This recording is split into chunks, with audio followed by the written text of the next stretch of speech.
everyone, welcome back to my YouTube channel Heart of Knowledge. In this session, let us discuss about very short answer type questions of chapter number 4. So let's get started. First question है name 3 useful products of the coal. Coal के कोई भी 3 हमें useful products बताने हैं जो कोल से produce होते हैं। First one is coal gas, उसके बाद कोल तार, और थर्ड हम बोल सकते हैं कोक। ये 3 यूजफुल प्रोडक्ट्स होते हैं जो कोल से बनते हैं। Next question is which product of coal is used as reducing agent in the extraction of metals.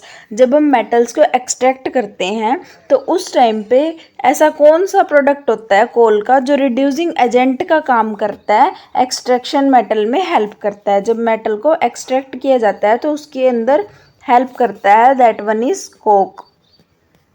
So our answer is coke. Next question है name the process by which plant material buried deep under the earth was slowly converted into the coal. जब हम कोई भी plant material होता है या कोई भी वेजिटेशन होती है वो अर्थ के अंदर बरी कर जाती है और वो स्लोली कन्वर्ट करती है कोल के अंदर, तो इस प्रोसेस को हम क्या बोलते हैं? Carbonisation. This process is known as carbonization. Next one, name the product of the coal which is thick black liquid having a unpleasant smell. ऐसा कौन सा लिक्विड है जिसकी अनप्लीजेंट स्मेल होती है और थिक होता है, लेकिन वो क्या होता है? कोल का प्रोडक्ट होता है, तो वो क्या है? कोल तार। Next one is name any 5 substance used in everyday life which are manufactured starting from the product of the coal tar. Coal tar से कोई भी प्रोडक्ट बनता है जो हमारी एवरीडे लाइफ में यूज़ होता है। ऐसे कुछ सब्सटेंस बताने हैं हमें, तो उनके लिए हम कोई भी एग्जांपल्स दे सकते हैं हमारी डेली लाइफ के, जैसे synthetic fibres,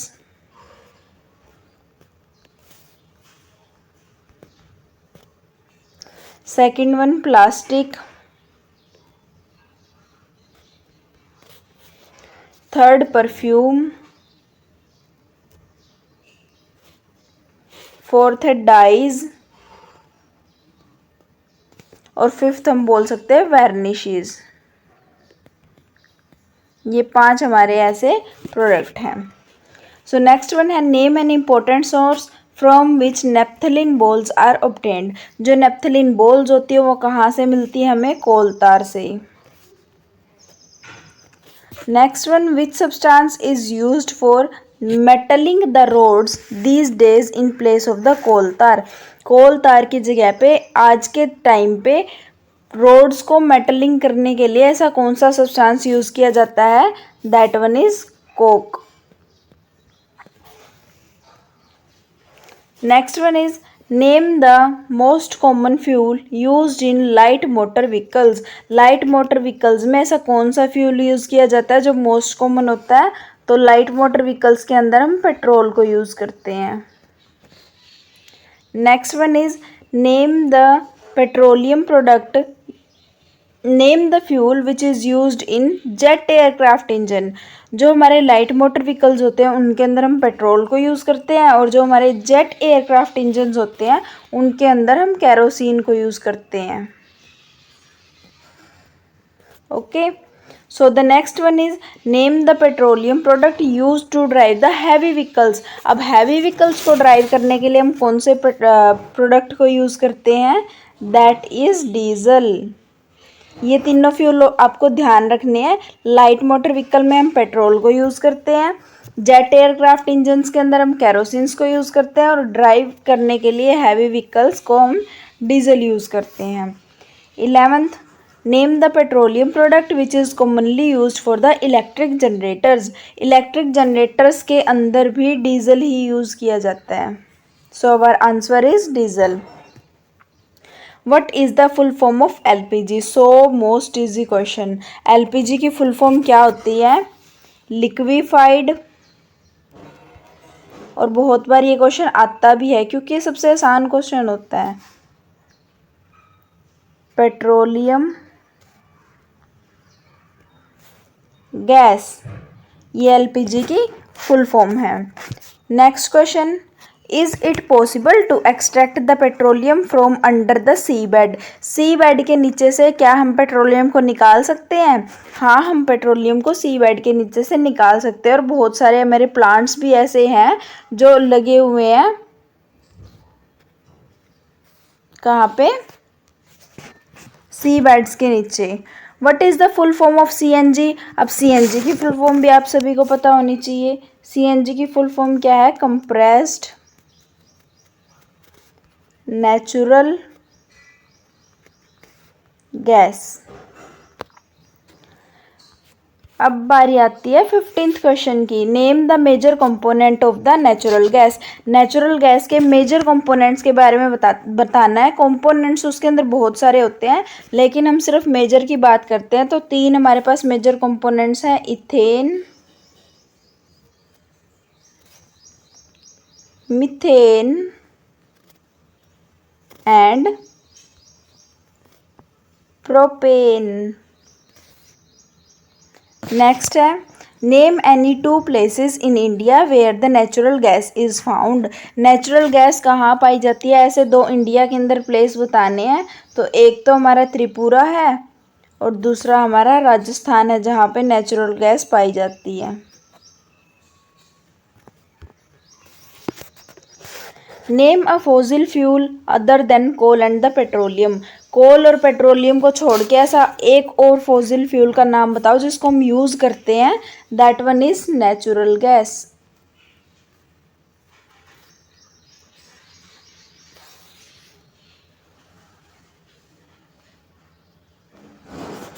eighteenth, name 2 places in India where coal is found. अब कोल कहाँ पे पाया जाता है इंडिया के अंदर, वो बताना है हमें। That is Bihar and West Bengal. इन दोनों जगह पे क्या पाया जाता है? कोल। 19th क्वेश्चन है, name the petroleum product used for surfacing of roads. Road के ऊपर से जो हम सरफेसिंग करते हैं ना, अगर हमसे पूछा जाए कि कोक का इसका कोल का प्रोडक्ट क्या है, तो उसको हम क्या बोलते हैं?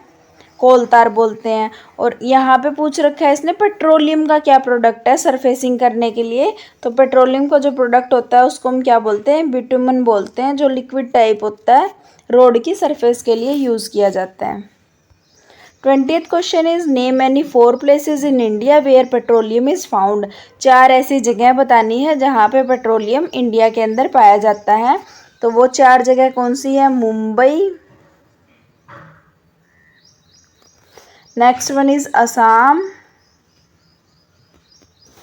गुजरात, और एक कहाँ पे? गोदावरी बेसिन्स के आसपास, near the Godavari basin. 21st question is right the full form of PCRA। PCRA की क्या फुल फॉर्म होती है? पेट्रोलियम कंजर्वेशन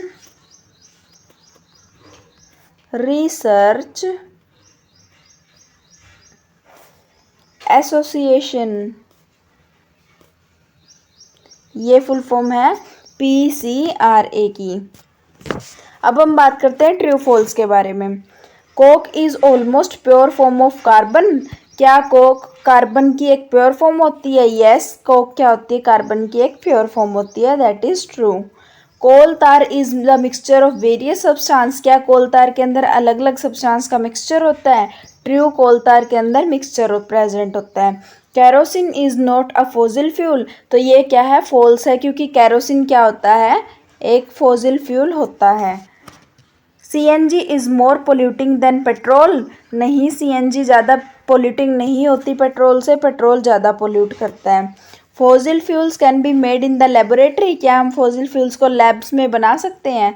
नहीं बना सकते। क्यों नहीं बना सकते? क्योंकि वो बरी होते हैं अर्थ के अंदर और उनकी एक नेचुरल प्रोसेस होती है।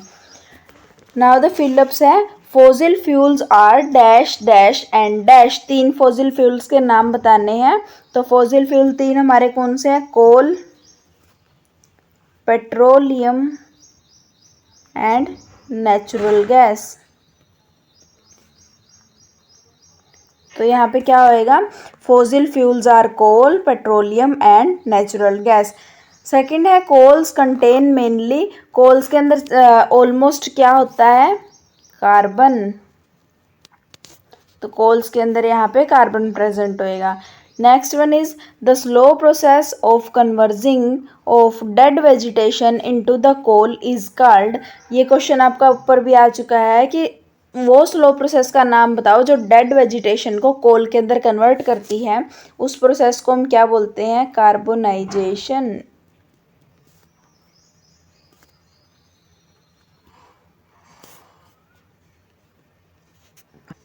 नेक्स्ट है the process of separation of different constituents from petrol is called. Petrol से हमें सेपरेट करने हैं अलग अलग कॉन्स्टिट्यूएंट्स को, उसको हम क्या बोलते हैं, उस प्रोसेस को रिफाइनिंग।